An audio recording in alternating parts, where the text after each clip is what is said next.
everyone, another episode of iONRx Q&A of the day. I'm George.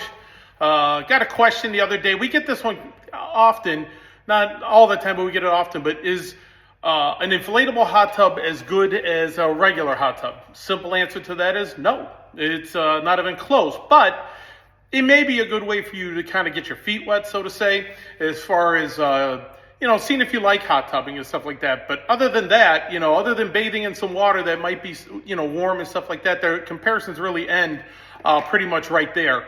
Why is that? Well, pretty much everything about it is different between the two. One of the biggest differences is when you have a standalone hot tub, an acrylic spa, let's say, the above ground acrylic spas and stuff like that. Those are powered by multiple pumps and stuff like that are going to make the water go everywhere, all directions that you want, as strong as you want them and stuff like that. Whereas, these inflatable ones are pretty much going to move the water around, kind of more of like a whirlpool. If you think about it, it's kind of more of a whirlpool type of scenario to you versus the acrylic spas. But the acrylic spas cost a lot more money. They have to have a dedicated 230-volt line by an electrician brought to the spa with its own breaker box and be put on a foundation or built into a deck. I mean, there's a lot of work to it, but they're great. I mean, hot tubs are wonderful. Especially this time of year in Cleveland, going in a 102-degree hot tub is one of the greatest feelings in the world when it's snowing and stuff like that. Watching football games, a lot of people have TV setups and stuff like that at their hot tubs and things like that, and it's a great thing. But, the inflatable spas, they're not horrible. I mean, they're going to kind of get you where you're going to want to go.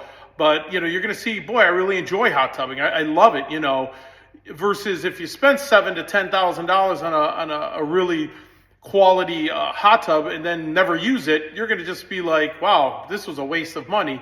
Because on the secondary market, hot tubs they're not great. I mean, you're not going to get anything as a return on your investment if you decide after a year that you barely ever used it and stuff like that. Whereas the inflatable, you got a couple $100 invested into it, and that's about it. But it is a good way to see is hot tubbing for you.